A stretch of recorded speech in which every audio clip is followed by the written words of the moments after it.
Babat Tanah Jawi, episode 1. Asal muasal Tanah Jawa. Inilah babat para raja di Tanah Jawa, mulai dari Nabi Adam berputra Sis, Sis berputra Nur Cahya, Nur Cahya berputra Nurasa, Nurasa berputra Sang Hyang Wening, Sang Hyang Wening berputra Sang Hyang Tunggal, Sang Hyang Tunggal berputra Batara Guru, Batara Guru berputra 5 bernama Batara Sambo, Batara Brahma, Batara Mahadewa, Batara Wisnu, Dewi Sri. Batara Wisnu menjadi raja di Pulau Jawa bergelar Prabu Set.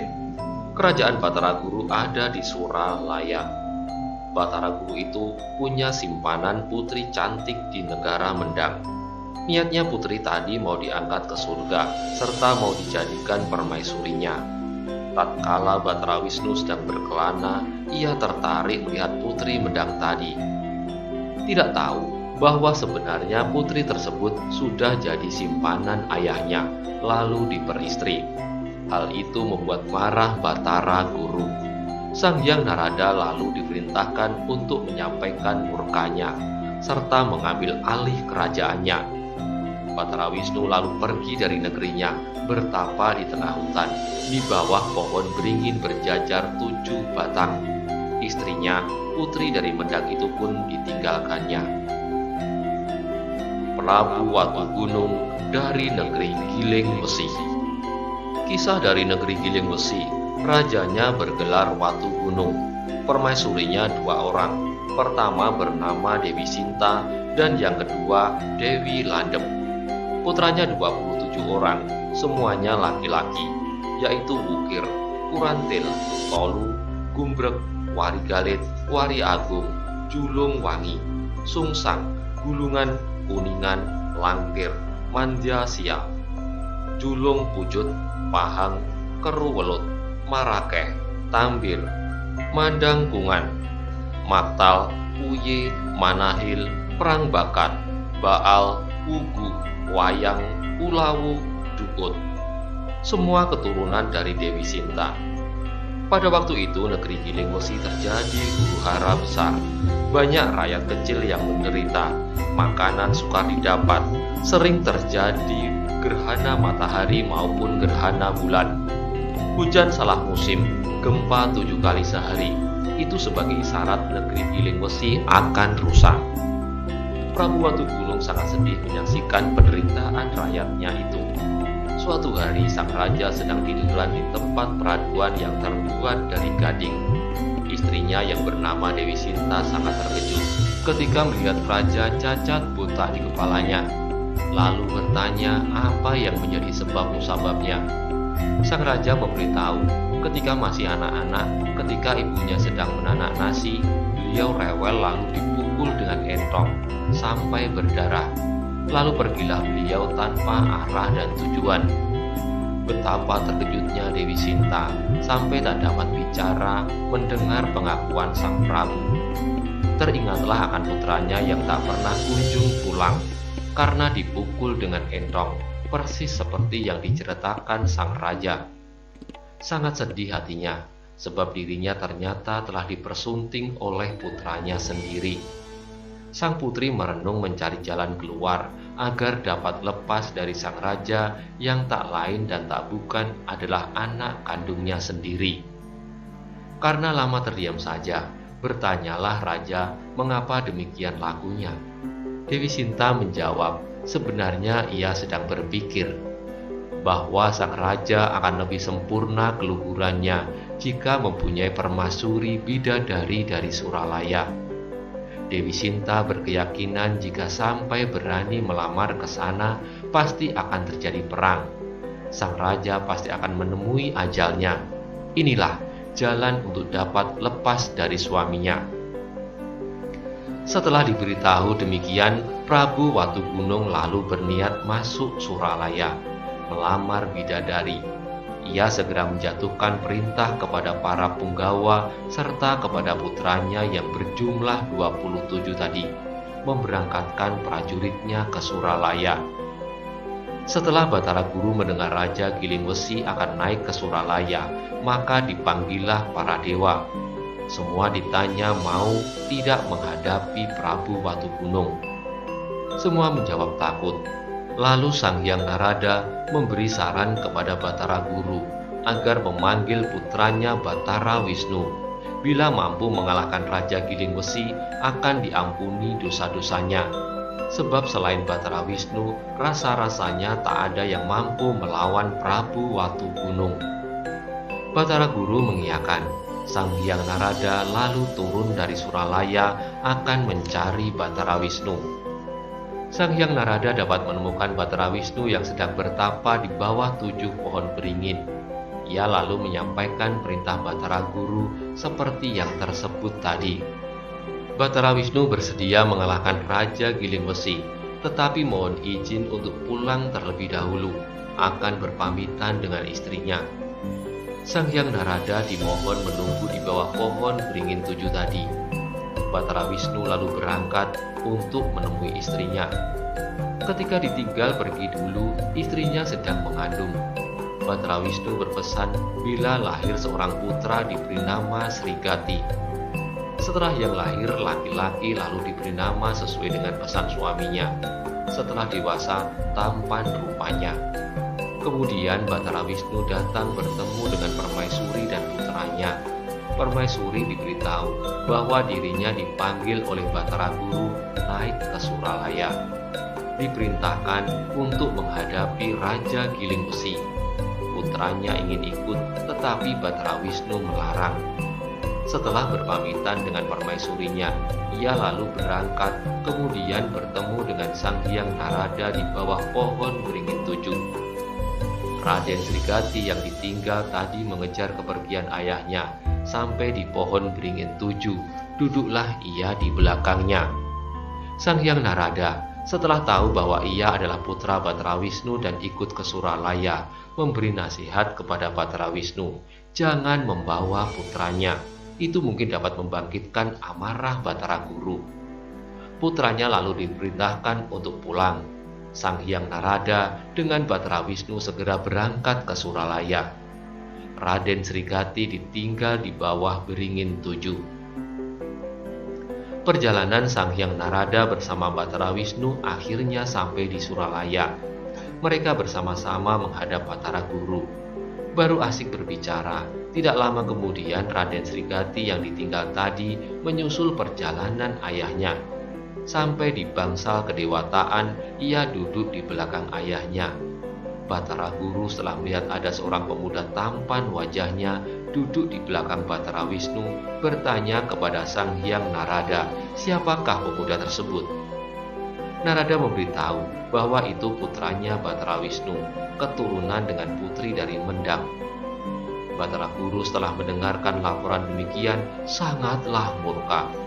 Ia kemudian berdiri dari tempat duduknya, masuk ke dalam. Narada mengikutinya, tahu bahwa Batara Guru marah.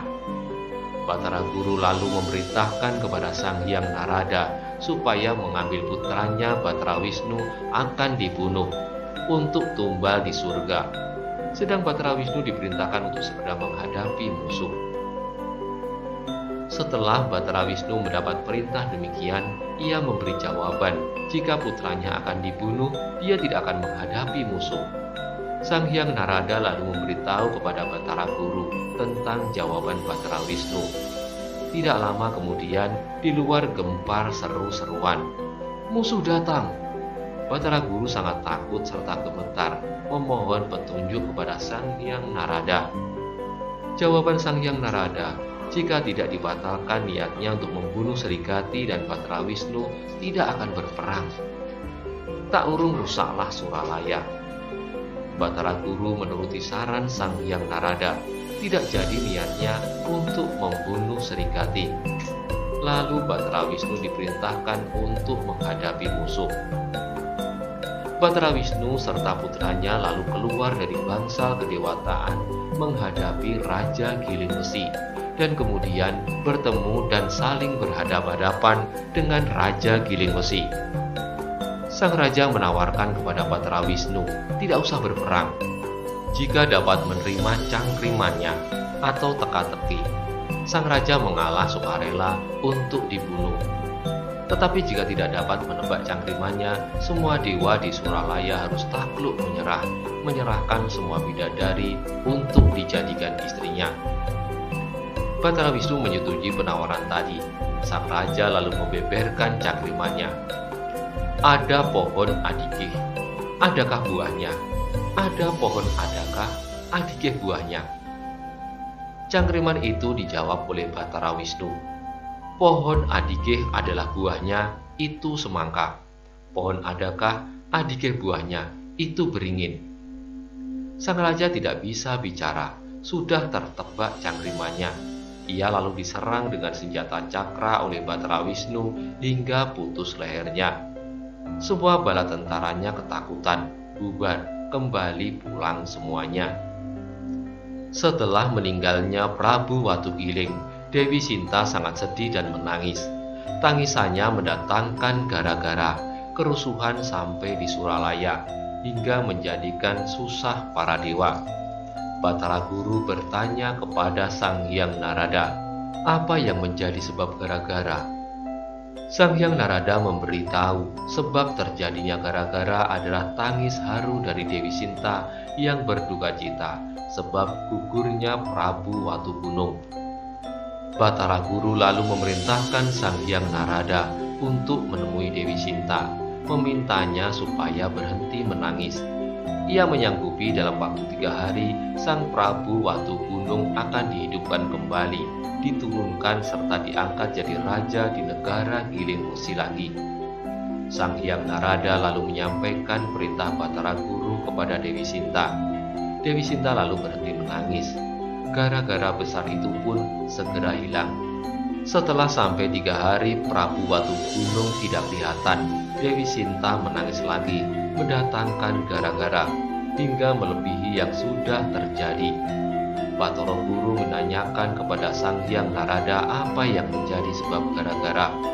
Sang Hyang Narada menjawab bahwa yang menjadi sebab gara-gara itu adalah Dewi Sinta juga. Karena sudah sampai batas 3 hari, Prabu Watugunung belum kembali ke negara Giling Wesi.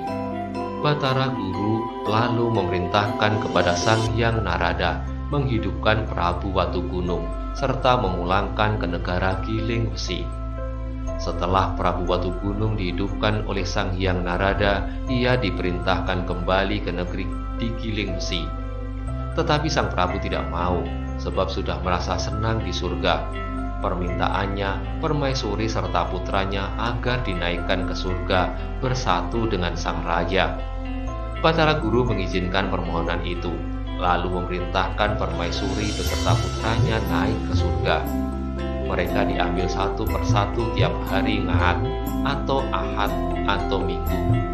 Itulah permulaan adanya buku 30. Dari permintaan Sang Hyang Narada kepada Batara Guru, Batara Wisnu diturunkan ke Marcapada menjadi raja para lelembut dan menguasai 8 tempat di Gunung Merapi, Pamantingan, Kabarean, Lodaya, Kuwu, Kuringin Pitu, Kayu Ladian, dan Biroban. Batara Brahma diturunkan ke Marcapada menjadi raja di negara Giling Wesi, menggantikan Prabu Watugunung. Pulau Jawa sudah takluk. Lama-lama Batara Brahma punya anak putri bernama Brahmani, dan Brahmani berputra Tritusta. Tritusta berputra Parikenan. Parikenan berputra Manu Manasa. Manu Manasa berputra Sakutrem. Sakutrem berputra Sakri. Sakri berputra Palasara. Palasara berputra Begawan Abiyasa. Begawan Abiyasa berputra Pandu Dewanata, menjadi raja di Astina. Pandu Dewanata berputra Arjuna. Arjuna berputra Abimanyu. Abimanyu meninggal di medan pertempuran, meninggalkan istri yang hamil tua. Sang istri melahirkan seorang putra bernama Parikesit, menjadi raja di Astina pula. Prabu Parikesit berputra Yudayana. Yudayana berputra Gendrayana, dan Gendrayana berputra Jayabaya. Lalu musnah negaranya. Jayabaya di Kediri berputra Jayawijaya. Jayawijaya berputra Jayamisena. Jaya Misena berputra Kusuma Wietra. Kusuma Wietra berputra Citra Soma. Citra Soma berputra Pancadriya. Pancadriya berputra Anglingdriya. Anglingdriya berputra Prabu Sawela Cala, merajai tanah Jawa. Negaranya di Parwacarita. Prabu Sawela Cala berputra Sri Mahapanggung. Patinya bernama Jugul Muda. Sri Mahapanggung berputra Kandi Awan. Patinya bernama Kontara. Kandi Awan berputra 5. Yang pertama-tama bernama Panuhun, jadi raja para petani di Pagelen. Yang kedua bernama Sandang Garba, menjadi raja pedagang di Jepara. Yang ketiga bernama Karung Kala, kesukaannya berkelana di hutan, menjadi raja di Prambanan, bergelar Raja Baka. Putra yang keempat bernama Tunggul Metung, kesukaannya menjadi raja para pekerja. Putra yang kelima bernama Resi Gatayu, menggantikan ayahnya menjadi raja di Koripan. Resi Gatayu berputra 5. Putra pertama putri bernama Rara Sucian. Kedua bernama Lembu Amiluhur, menjadi raja Jenggala. Yang ketiga bernama Lembu Peteng, menjadi raja di Kediri. Yang keempat bernama Lembu Pengarang, menjadi raja Gegelang. Yang kelima putri bernama Nimregi Wangsa. Suaminya bernama Lembu Amijaya, menjadi raja di Singasari. Lembu Amiluhur berputra Panji, menyunting putri dari Kediri bernama Dewi Chandra Kirana atau Dewi Galung. Panji berputra Kuda Lalean, menjadi raja di Pajajaran. Prabu Lalean berputra Banjaran Sari. Banjaran Sari berputra Munding Sari. Munding Sari berputra Munding Wangi. Munding Wangi berputra Sri Pamengkas. Sri Pamengkas berputra Arya Bangah dan Raden Sesuruh. Arya Bangah menjadi raja di Galuh. Sedang Raden Sesuruh itu diharapkan menjadi raja di Pajajaran. Bersambung di episode selanjutnya dengan judul Siyung Wanara.